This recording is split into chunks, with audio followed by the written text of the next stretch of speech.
Sybil Ludington, sometimes spelled Sybil or Sybil, was born on April 5, 1761, in Fredericksburg, now Ludingtonville, New York, as the eldest daughter of Henry Ludington and Abigail Ludington. She was the firstborn of 12 children. As the oldest, Sybil assumed caregiving duties on the family's gristmill farm. This responsibility was foundational in developing her adaptability and, in slowing down, bolstered her grit and resolve. The legendary ride. With the colonial uprisings against British rule in full swing, on the evening of April 26, 1777, British troops launched an offensive to capture and burn supplies in Danbury, Connecticut that were critical to the Continental Army. Sybil Ludington's story states that Ludington's dad was Colonel Henry Ludington, the man in charge of the militia. The Ludingtons' men were being spread out and were engaged in farming.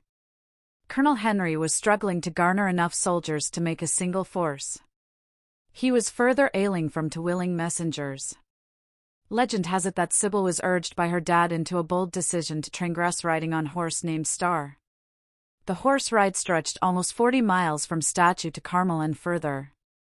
The adventure allegedly inspired almost 400 militia men to charge along with them during the Battle of Ridgefield. The problem with history. This is the point where the story begins to fall apart. There are absolutely no contemporary documents from 1777 that would provide letters, reports, or even newspaper accounts that would verify her midnight ride. It was first mentioned in 1880 by Martha Lamb in her local history book, and was mentioned again in 1907 in memoirs published by the descendants of Ludington privately. It is critiqued that the story of Sybil might have come from family stories, rather than first-hand accounts. The Daughters of the American Revolution, a prominent heritage organization, refused to grant her an official recognition in 1996 because of a lack of primary evidence, although they did change their stance later.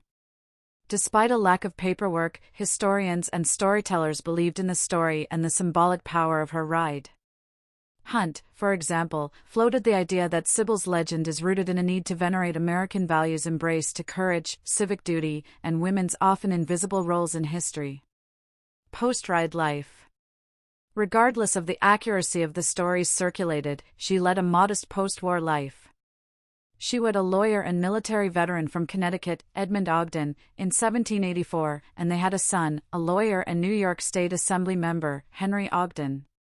Sybil was widowed in 1799 and supported herself and her family as a tavern keeper in Catskill, New York. In 1838, she attempted to claim a Revolutionary War widow's pension, but it was denied due to lack of documentation.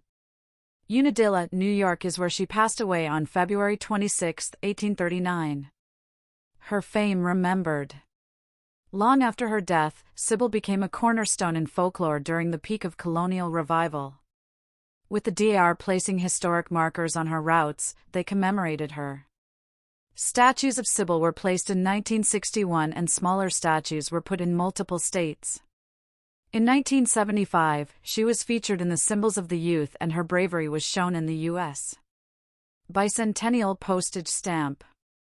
Her life story became the inspiration of the Sybil of the American Revolution Chamber Opera. In 1979, an ultra-marathon was created which traced her routes and drunk history made a skit featuring her. Modern day, she is on the walls of the classroom along with the story markers, illustrating the brave legacies of the youth and the differences made through silence. As one person on Reddit explained, she rode 40 miles, warning of the coming British Army, at age 16. Nobody knows her name. Why she matters. Sybil's ride, whether the truth or a legend, represents something many people enjoy about history, the opportunity for everyday individuals to become remarkable. Her tale casts a spell of inspiration for a collective longing, for quiet bravery, for women's resilience, for timeless tales that resonate with us, linking us to the hopes and narrative of our forebears.